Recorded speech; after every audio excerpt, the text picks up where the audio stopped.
Life in the suburbs was simple and sweet for Mark, a laid-back guy in his mid-30s who loved nothing more than spending time outdoors with his golden retriever, Max. Their backyard was their sanctuary, a patch of green grass surrounded by tall trees, but the real centerpiece was the sparkling blue pool nestled right in the middle. It wasn't Olympic-sized or anything fancy, but it was perfect for lazy summer afternoons when Mark and Max would splash around together. For Mark, the pool wasn't just a luxury. It was a place where he could unwind after long days at work, and for Max, it was an endless source of fun. The two had spent countless hours floating on inflatable rafts, playing fetch with soggy tennis balls, and simply enjoying each other's company.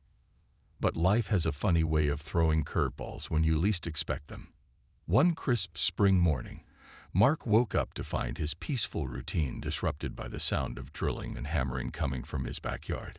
Confused, he walked outside only to discover a group of workers installing a large ornate wrought iron gate around his pool. His jaw dropped as he watched the scene unfold. Who gave them permission? And why was this happening without any warning? It didn't take long for Mark to figure out the culprit behind this unexpected home improvement project: Karen. She had moved into the house next door just a few weeks earlier, and while she seemed polite enough during their brief introductions, Mark quickly learned that Karen had very strong opinions about everything. From insisting her lawn looked like a golf course to complaining about the volume of his TV late at night, Karen wasn't shy about making her presence known.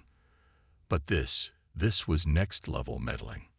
When Mark confronted her later that day, Karen explained that she'd installed the gate for everyone's safety.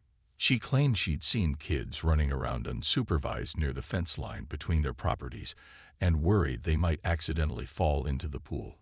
While Mark appreciated her concern, he couldn't help feeling frustrated.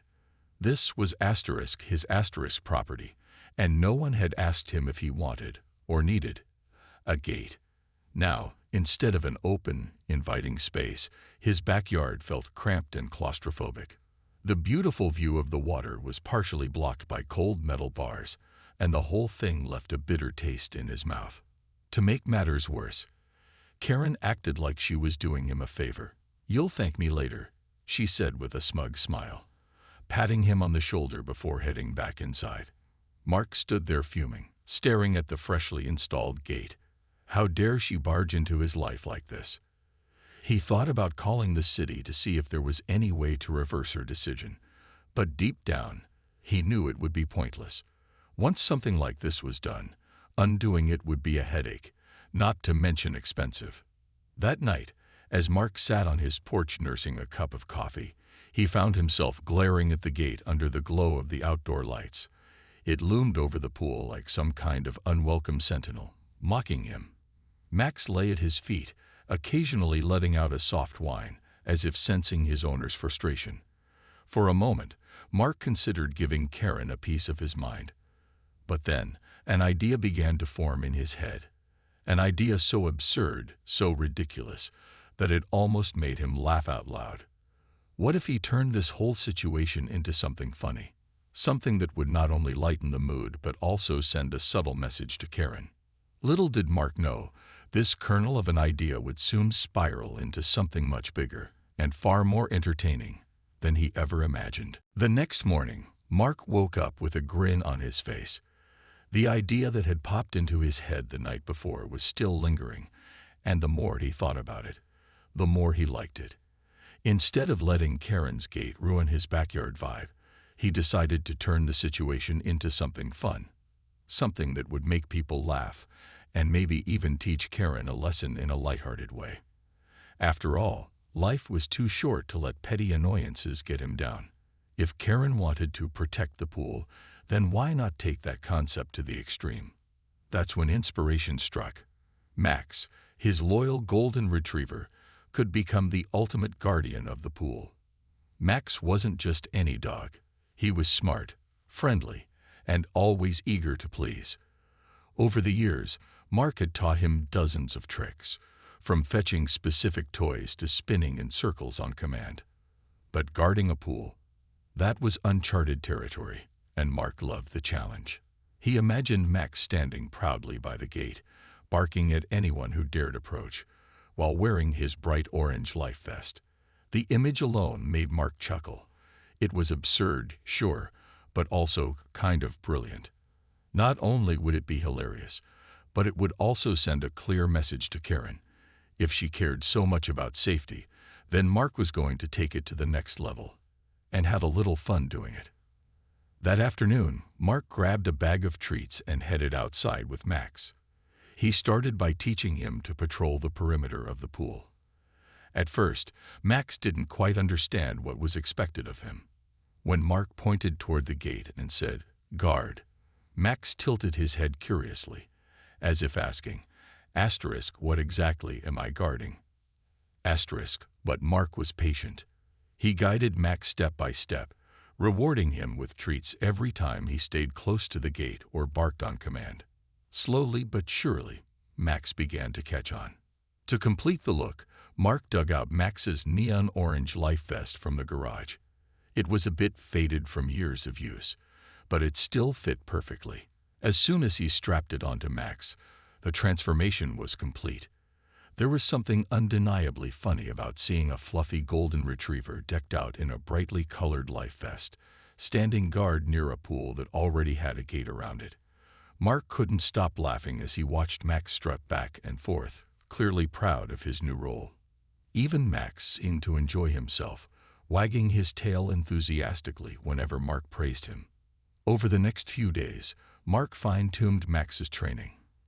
He worked on making his barks louder and more authoritative, or at least as authoritative as a happy-go-lucky golden retriever could sound. He also taught Max to sit firmly by the gate whenever someone approached, creating the illusion of a highly disciplined guard dog. Of course, Max's goofy personality often shone through. He'd occasionally forget he was supposed to be serious and instead try to playfully chase after butterflies or jump into the pool for a quick swim. But these moments only added to the charm of the whole operation. As Mark stepped back to admire his handiwork, he felt a sense of satisfaction. What had started as a frustrating situation was now turning into something uniquely his own. Sure, Karen had installed the gate without permission, but Mark was determined to reclaim control over his backyard. And do it in style. With Max by his side, ready to protect the pool with his life vest and unwavering loyalty, Mark knew he was onto something special. And deep down, he couldn't wait to see Karen's reaction when she realized what he'd done. Mark threw himself into Max's training with a level of enthusiasm he hadn't felt in years. Every day after work, he'd grab a pocketful of treats and head out to the backyard, where Max was already waiting, tail wagging furiously at the sight of his favorite person. The two of them had always shared a special bond, but this new project brought their connection to another level. For Mark, it wasn't just about teaching Max a few tricks. It was about turning an annoying situation into something positive and memorable. And for Max, well, he didn't need much convincing. Anything that involved spending time with Mark and earning belly rubs along the way was a win in his book. The first step was reinforcing Max's understanding of the word guard.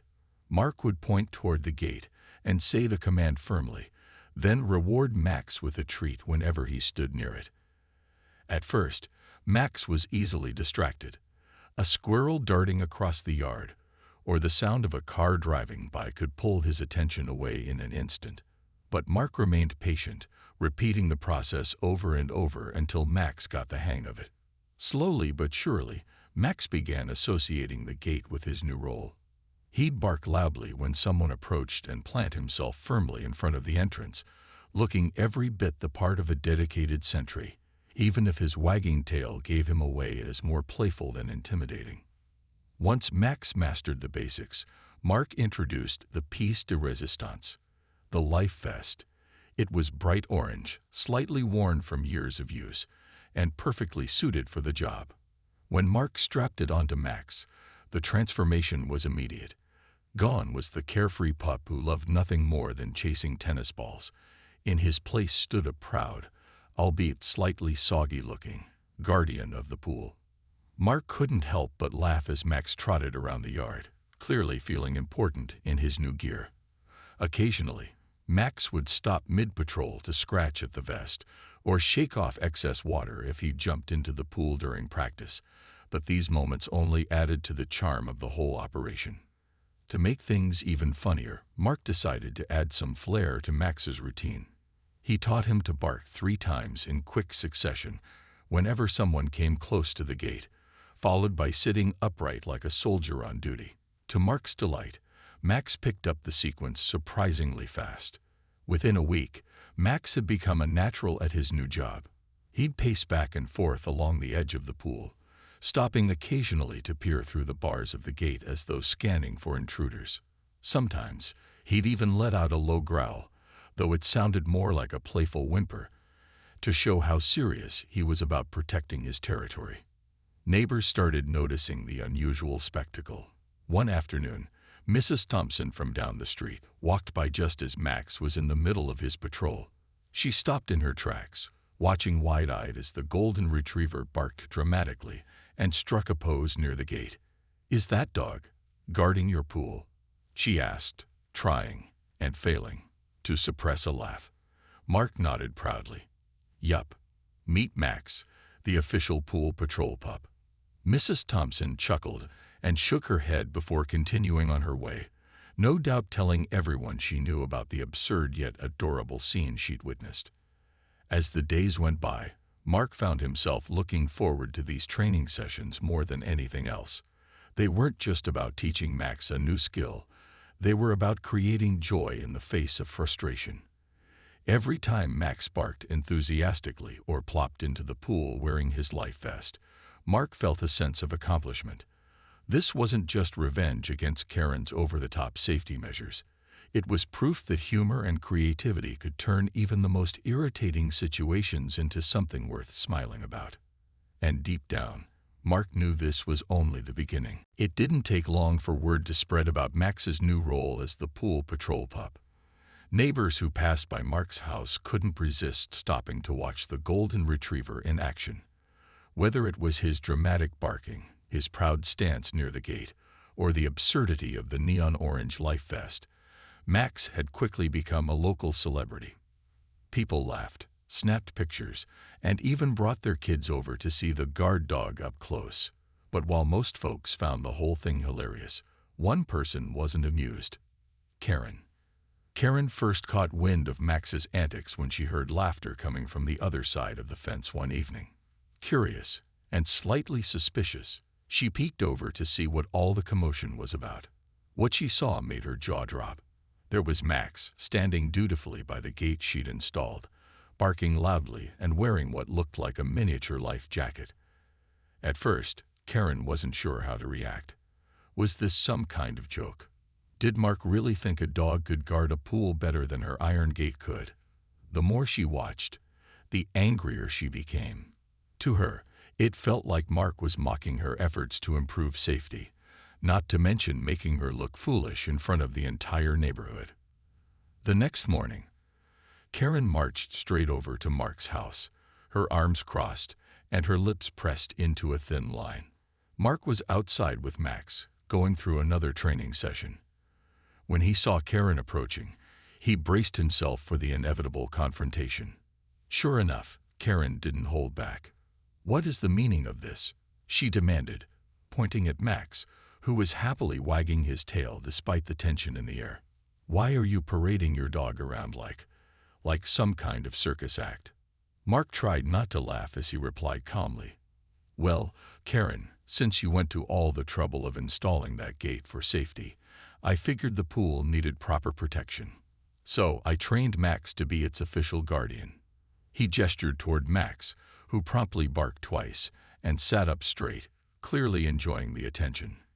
Karen rolled her eyes but couldn't ignore the fact that everyone within earshot, including a few neighbors gathered nearby, was grinning from ear to ear. "It's ridiculous," Karen huffed, glaring at Mark. "A dog in a life vest. Really? How is that supposed to make anyone safer?" Mark shrugged nonchalantly. "Oh, I don't know," he said with a playful smirk. "But if someone tries to sneak past him, they'll definitely think twice before jumping in the pool." Besides, isn't safety what you were aiming for? Now we've got double the protection. A gate asterisk, and asterisk a guard dog. Karen opened her mouth to argue but quickly realized there was no winning this battle. No matter what she said, Mark had turned the situation into something so absurdly entertaining that arguing would only make her look worse.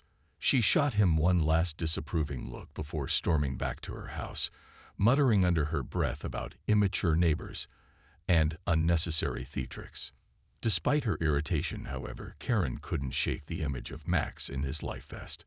Later that evening, as she watered her plants, she glanced over at Mark's yard again.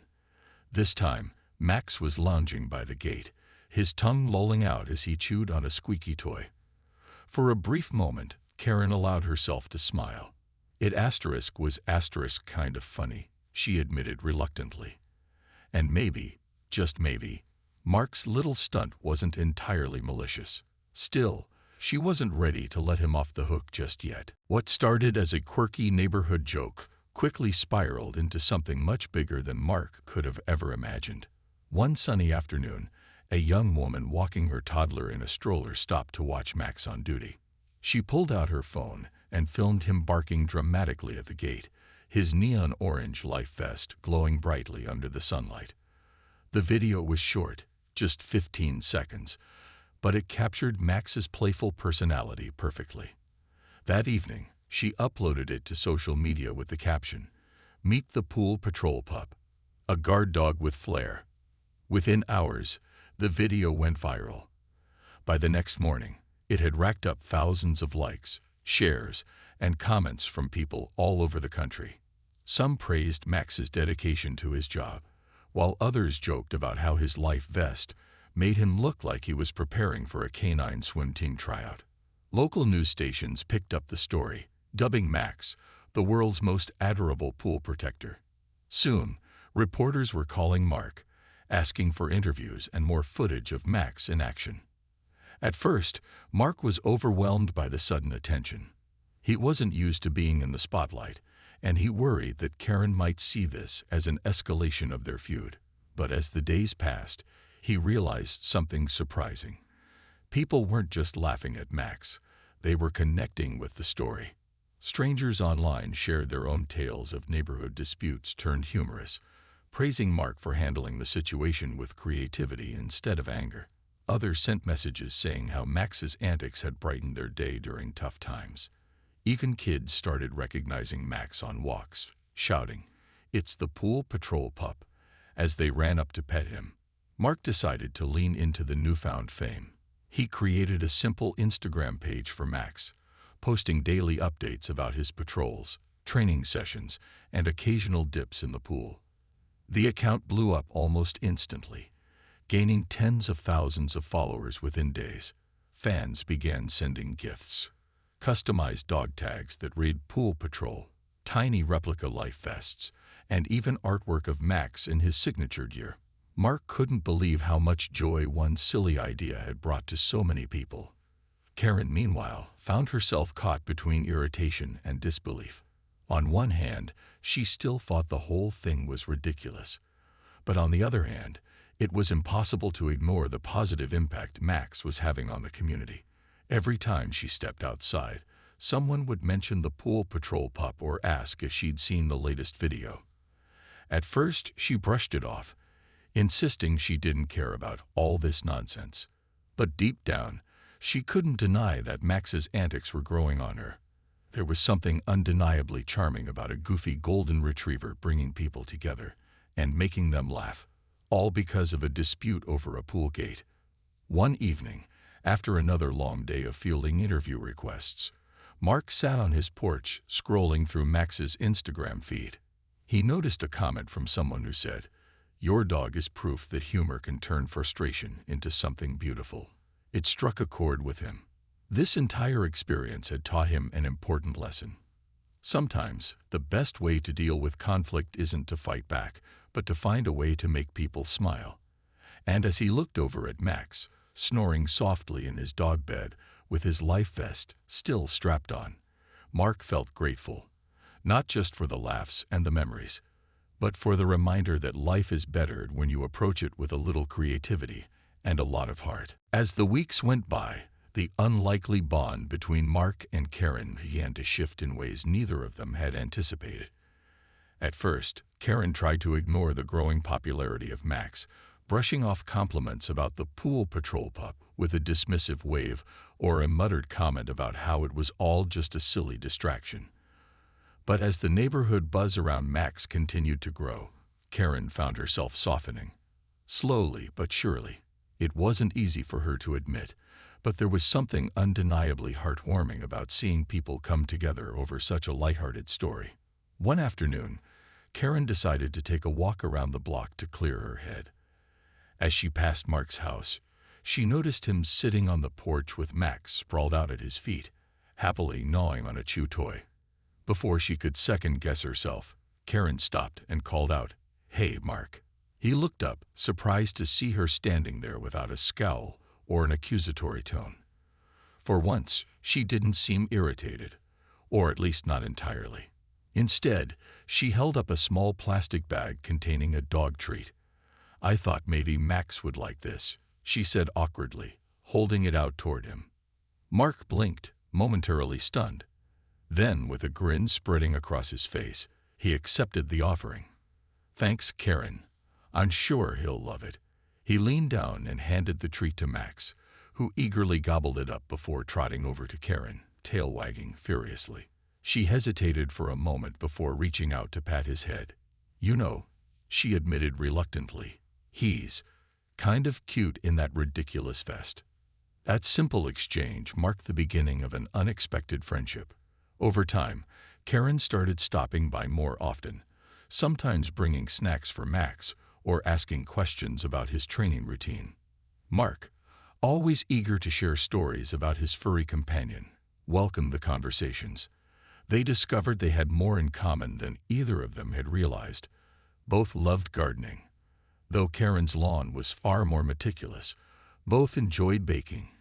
Karen's apple pie recipe became legendary in the neighborhood, and both cared deeply about creating a safe, welcoming environment for their families and neighbors. Max played a key role in bridging the gap between them. Whenever Karen visited, he'd bound up to her with his usual enthusiasm, life vest jingling softly as he moved. She couldn't stay mad at someone who inspired such pure joy, not even Mark. And while Karen still occasionally teased him about turning his backyard into a circus, there was no malice behind her words anymore. In fact, she secretly took pride in knowing that her decision to install the gate had inadvertently sparked something so positive. The turning point came one Saturday morning when Karen invited Mark and Max over for coffee. As they sat on her patio chatting, she confessed, "I never thought my gate idea would lead to, well, any of this." She gestured toward Max, who was lounging nearby, looking every bit the part of a retired superhero after saving the world. "But I guess it's true what they say. Sometimes, good things can come from disagreements." Mark nodded, smiling. "Yeah, and sometimes those good things are wearing neon life vests." Their shared laughter sealed the deal. From that day forward, Karen officially became one of Max's biggest fans. She regularly posted photos of him on her own social media accounts, captioning them with playful remarks like, "Still guarding the pool like a pro," or "Who needs gates when you've got this guy?" Her posts only added fuel to Max's viral fame, drawing even more attention to the quirky dynamic between the neighbors. Looking back, Mark realized that Karen's initial intrusion had been a blessing in disguise. Without her gate, he might never have thought to train Max as a pool guard. And without Max's antics, he might never have connected with Karen or brought so much happiness to their little corner of the world. What had started as a source of frustration had blossomed into something truly special. A reminder that even the most stubborn disagreements can be resolved with humor, patience, and a splash of creativity. Years passed, and the legend of the pool patrol pup became a cherished part of the neighborhood's history. Max eventually grew older, his golden fur turning a softer shade of gray, and his once boundless energy slowing to a gentle trot. But even in his retirement, he remained a beloved figure, often seen lounging by the pool or sniffing around the gate that had started it all. Though he no longer barked dramatically at passersby or wore his neon life vest every day, everyone still referred to him as the Pool Patrol Pup. His legacy lived on, not just in the stories people told, but also in the way he brought the community together. Mark threw a party to celebrate Max's retirement from active duty, inviting neighbors, friends, and even Karen to join in the festivities. The backyard was decorated with streamers and balloons in bright orange to match Max's iconic vest, and a custom cake shaped like a dog wearing a life vest took center stage. Pictures of Max through the years were displayed on a table, showing everything from his early days as a playful puppy to his prime as the self-appointed guardian of the pool. It was impossible not to smile looking at those photos. They captured not only Max's journey, but also the joy he brought to so many lives. Karen surprised everyone by giving a short speech during the celebration. Holding a glass of lemonade, she stood up and cleared her throat nervously. "When I first moved here," she began, glancing at Mark with a wry smile, "I thought installing that gate would solve a problem. What I didn't expect was for it to create, well, this asterisk." She gestured toward Max, who was sprawled out under the picnic table, happily chewing on a bone. "Max taught me something important. Sometimes, the best solutions aren't about rules or restrictions. They're about finding ways to bring people together. And if that means having a soggy golden retriever in a life vest guarding your pool, then maybe we should all be okay with a little chaos now and then." Her words earned laughter and applause, and Mark couldn't help but feel a swell of gratitude. Their unlikely friendship had transformed what could have been a bitter feud into one of the most meaningful relationships in his life. Karen wasn't just a neighbor anymore. She was family, a quirky, opinionated, apple pie baking member of their little community. As the years went on, the wrought iron gate Karen had installed remained standing, though its purpose evolved. Instead of being the symbol of division, it became a reminder of how two very different people had found common ground, and how humor and creativity could turn conflict into connection. Parents in the neighborhood often pointed it out to their kids, telling them the story of the Pool Patrol Pup and how he'd won over hearts with his goofy antics. Some even joked that the gate was less for safety and more to give Max a reason to strut around in his famous vest. Max eventually passed away peacefully, surrounded by love, leaving behind a void that no amount of treats or toys could fill. Yet his memory lingered in every corner of the backyard. The splash marks on the pool deck, the faint scuff marks on the gate where he used to sit, and the countless photos lining Mark's walls. He hadn't just been a pet. He'd been a teacher, showing everyone who met him the power of laughter, loyalty, and resilience. Looking back, Mark realized that Max's story was about more than just a dog in a life vest. It was about turning frustration into opportunity, finding light in moments of tension, and discovering that the simplest gestures, like training a pup to guard a pool, could leave a lasting impact. Life, much like the pool itself, was unpredictable. Sometimes it threw obstacles your way, like an unwelcome gate. But with the right attitude, and maybe a soggy golden retriever by your side, you could dive in headfirst and come out smiling. And so, the tale of the Pool Patrol Pup endured, reminding everyone who heard it that even in the smallest corners of suburbia, magic could happen when you least expected it.